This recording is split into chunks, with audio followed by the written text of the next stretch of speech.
ሰላም ሰላም ናይ ዝፋኔ ናርዲ ተኸታተልቲ ዝኾንኩም ንኹለኹም ከመይ ኣለኹም? ኣነ እግዚኣብሔር ኣምላኽ ይመስገን ሰላም እየ ጽቡቕ ኣለኹ። ከምዚ ኣነ ሰላም ዘለኽዎ ሰላም ክትህልወለይ ናይ ኩሉ ግዜ ተምኒተይ እዩ። እሽም በኣር ንኹልኹም ተመልከተይ ኣሕዋተይ እንቋዕ ኣብፅሕና እናበልና ነዚ ዕለት እዚ ነዚ መዓልቲ እዚ ብሰላም እንቋዕ ራኸበና። ከምቲ ልሙድ ኩሉ ግዜ ሒዘልኩም ዝመጽእ ሓፀርቲ ቪድዮታት እዩ። ቅድሚያ ንኹልኹም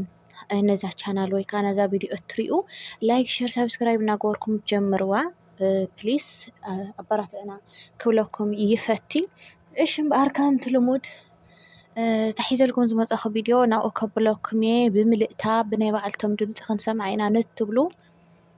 ሰልሚ ሓሳብ ኢልኩም ከይድኩም ክትሪእዋ ትኽእሉ ኢኹም ድራማ ወይ ከዓ ፊልሚ። ኣነ ግን ካብ ኣንእሽተን ቁንጥራ ኣቢለ እየ ሒዘልኩም መፅእ ዘለኹ። ቅድሚያ ብላይክ ጀምርዋ ክሳብ መጨረሻ ኣርእይዋ ኣብ መጨረሻ ዝብለኩም ነገር ስለ ዘለኒ ማለት እዩ። እሺ እምበኣር ሎማዓንቲ ልዋም ኣውዚ ሄራን ኣውዚ ብጣዕሚ ጨኒቕዋ ኣቦ ኣለይቲ ተሰሪቑ ሓዲሩ መን ከም ዝወሰዶ ይፈለጠትን ብጣዕሚ ተጨኒቓ ትዛረቦን ትገብሮን ጠፊእዋ ገዛ ብምሉኡ ኣልሻ ትረኽቦ ኣይከኣለትን። ድሕሪ ብዙሕ ጭንቀት ድሕሪ ብዙሕ ሓሳብ ናብ ኣበይነር ደው ኢላ ኣበይነር ከመይ ውዒልካ ኣቦይ ዶ ርኢኻ ወይ ኣቦይ ከም ገለ ኢልካ ድሃይ ኣቦይ የብልኻን ዶ ኢላቶ እሱ ከዓ ኣነ እንታይ ከመይ ገይረ ድሃይ ኣቦ ክህልወንን ክፈለጥን ክኢልኪ ኣነ ኣብ ገዛይ እስኻ ኣብ ገዛ ከም ዘቦኺ እንታይ ደኣ እዚ ሕቶ ገለ ኢልዋ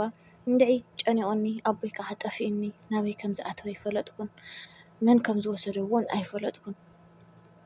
ሕጂሲ እስኻ ኢኻ እቲ እንኳ ሓደ ናይ ልበይ ወይ ከዓ መመኻርየይ ድብለካ እስኻ ኢኻ እሞ ክትነግረኒ ኢለ እየ ደው ኢለ ብሕሱም ጭንቀት እዩ ኣይተሓዘለይ ኢላ ብሕሱም ሕረቕራቆ ትዛረቦ። እሱ ድማ ኣጀኺ ሄራነይ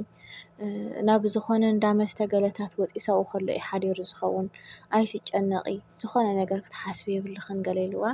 እሳ ከዓ ኖ ሎሚ ቅድሚ ሎሚ ይሓድር ነይሩ ሎሚ ለይቲ እኮ መፂሲ ኣብ ሳሎን ደቂሱ ነይሩ ንሕና ኢና ገዲፍናዮ ናብ ምድቃስና ኸድና እምበር ደቂሱ እኮ ገዲፍናዮ ኢና ኢላቶ ማለት እዩ። ድሕሪኡ ኣበይ ነርካዓ እሞ እንታይ ግበር ትብልን ኣለኻ ሕጂ ኣነ እንታይ ክሕግዘኪ ወይ ከዓ ሓወይ ጋሻ መፂኡ ነይሩ ዶ ኢልክኒ ዝጠፍኡ ዝነበረ መፂኡ ዶ ኢልክኒ ሓቀይ ኢልዋ እዋ መፂኡ እሞ እንድሕር መፂስ ምስኡ ይኸውን ናብ መስተ ወይ ናብ ዝኾነ ቦታ ሒዝዎ ኸይድ ድኸውን በጃኻ ግደፈይ ትጨናነቒ ሕጂ ከዓ ናብ ስራሕ ከኣቱ እየ ዝጎይ ዘለኹ እንታይ እሞ እየ ክሕግዘኪ ሕጂ ኣነ خلاي كعزف فلدو دقر يبلين قليلوا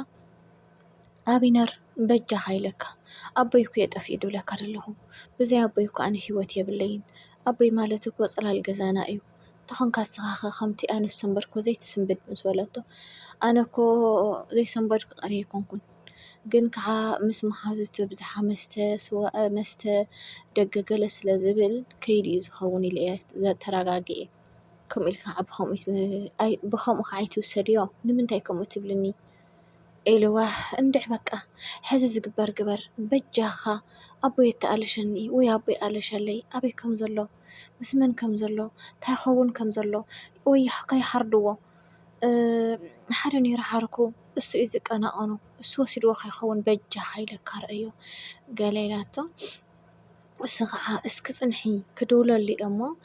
مسو أنت خوينو ملس خهبني تأجمي يبلخن مسكال أتخوين يتأجمن برس تخوينو كاش جريو نزلوا يفلت إيه يزود الهوتيل وني يفلت إيه أنا دمان أو أخيدي كزرار وإيه السخن أيتي جنقي كلايك ورد سلزم إذا لسي أبسلام يزهلي إلو أرجع والساقن كترجع أو نايكالتنيا نو هاي ترجع إني أنا حما أرلخو أبي كتفني دلن أبي زخنا خونني دلن ندعي بجاخ أبي نرحوي أبي بجاخ تقالشني بجاخ أبي قالشلي كيدو مرة خبا بقى أفتهوت يلا لو مش سؤال كيو كيدو ما تأيقو أنا حما قالخو مسولته أجي خيراني أو كون نخلخو تقام يبلون زيادة تجري يبلون كله بستخ نمت أنا خجابري إيه السخيز خوانا نجار كأنه أكن فحسبك يبلون إلوا إيش بقى حراي تشوش إلاتو دحريو هيران مس حافتا قع سمعين دو ኩሉ ቃል ብቃል ኩሉ ዝኾነ ኩሉ ትዘብ ገዛና ዘሎ ምስጢር ኣውፂእ ንምንታይ ትነግርዮ ንኣቤነር ኢላታ ኣቢ እኮ ናተይ እዩ እንተኾንክ ማለት እዩ ናተይ እኮ ኣቢ ኢላታ ኣንቴ ናትኪ ዳ ኣይኮን እምበር ምስጢር ገዛኻ ኩሉ ጓሕጒሕኻ ንሰብ ኣይንገርን እዩ ባዕሉ ዓጊትዎ እንተኾነ ኸ እንታይ ትፈልጢ ምስ በለታ እንታይ ትብሊ ኣንተ ኣቢነር ከምኡ የብሉን ኣቢ እኮ ናተይ እዩ ከምኡ ከዓ የብሉን ከምኡ ዝገብር ሰብ ኣይኮነን ስለምንታይ በዚ ገሚትክዮ ኢላታ ሓፍታ ከዓ ስቕ በሊ ነብኡ ንኣቢነር ዝቐተሎ ኣቦይ እንድዩ ኣቦይ ከም ዝቐተሎ ከዓ ኣቢነር ይፈልጥ ዶ ይኾን ተዘይፈለጠ ከዓ ካልኦት ሰባት ክነግርዎ እዮም ብዝኾነ መንገዲ ዘይሩ ጨውይዎ እንተኾነ ነቦይከ እንታይ ንፈልጥ እስኺ ስለምንታይ ኸ ኣፍ ክገልጊልኪ ዘምፀልክ ትዛረቢ ስለምንታይ ንኩሉ ሰብ እባ ብጥርጣሬ ሓዝዮ ክስካብ ተሓቂ ንፈልጦ ኢላ ምስ ኮረየትላ ሓፍታ ኣትግደፍኒ ዝሕሰብ ድሕሰብ ኣይትሕስብኒ ኣቢነር ንኣቦኡ ንኣቢነር ኣቦይ ከም ዝቐተሎ ብኸመይ መንገዲ ክፈልጥ ክኢሉ ወይ ከዓ እንተዝፈልጥ ክስካብ ሰዓት እዚ ሱቕ መበለ ይመስለኪ ኣንተ ዓሻ ዲኺ ሶስ ከበሊ ኣቢነር ለዋህ እዩ ከምዚ ትብሉ የደለኸ ሰብ ኣይኮነን ነቦይ ክጨውድ ክእል ዓቕሚ የብሉን ዓቕሚ ደይኮነ ከዓሲ ሕልና የብሉን ምክንያቱን ኣየፍቅረንን ይፈትወንን እዩ ነታ ዘፍቅራ እንድፈትዋን ኣቦኣ ከዓግተሉ ደስ ኣይብሎን ኣቦኡ ብምንታይ ብኸመይ ኣበይ ከም ዝሞተ ከዓ ንፈልጦ ተኣምር የብልናን እስኺ ግድሕ ሰብ ኣይትሕስብኒ ግደፍነስ ክጂ እንታይ ብለለኹ ኢለ ገሌላ ኮርያ ሄራን ተፃሪፋታ ሓፍታ ከዓ እብለክ ኣለኹ ኣነ ዳሓራ ኣይበልክንን ኣይተዛረብክንን ከይትብልኒ ፅባሕ ንግሆ ሓደ ነገር ምስ ተፈለጠ ናባይ ተመሊስኪ ገለ ሕቶ ከይትሓትኒ ኣነ ይብለክ ኣለኹ ኢላ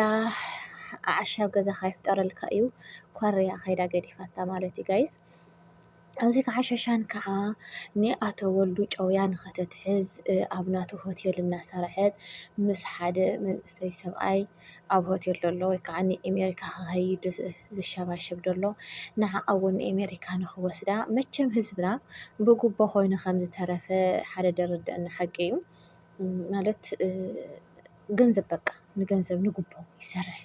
ሕጂ ሸሻን ገንዘብ ክትወሃብ እሞ ንኣቶ ወልዱ ዓጊታ ኣሕሊፋ ንኽትህብያ ኣብ ናቱ ሆቴል ምስክን መሲላ ትሰርሕ ደላ ግን ኣይፈለጠዋን ደለዉ ኣጋጣሚ ኣቶ ወልዱ ግን ተኸታተላ ኢሉ ሓደ መንእሰይ ተኸታታሊ ገይሩላ ኣሎ እቲ ተኸታተሊ ትገበረላ ከዓ ይፈትወኪ እኮ የፍቅረኪ እኮ ይሓመልኪ እኮ ኣጠማምታ ዓይንትኺ እዋይ ቅርፂ ሰውነትኪ እዋይ ኣዘራርባ ቃላትኪ ፍልይቲ ኢኹ እኮ ኢሉ ፈዘዝ ቀዘዝ ኣቢልዋ ኣብቲ ሆቴል ማለት እዩ እዚ ኩሉ ክገብር ግን ተላኢኹ ዝመፀ እሱ ንቕርሺ እዩ ዝሰርሕ ኣሎ እሳ እውን ንቕርሺ እያ ትሰርሕ ደላ በቃ ክልተ ለያውፂ ኣብ ሓደ መስመር ይራኸቡ ድዮም ዝተባሃለ ተራኺቦም ማለት እዩ ሕጂ እሱ ብኸመይ እየ ናይ ውሽጣ ክፈልጣ ኢሉ እዩ ብገንዘብ ሰዲዑ እሳ እውን ብኸመይ እየ ኣብዛ ገዛ እዚ ንኡ ተዛሪበ ነቲ ሰብኣይ ክዓግቶ ድኽእል ኢላ እያ ትሓልም ደላ እንተኾነ እዚ ወዲ ናይ ብሓቂ ፈትይዋ ኣሎ እሳ ግን ፈትያቶ ልባ ግን ንኸይትህቦ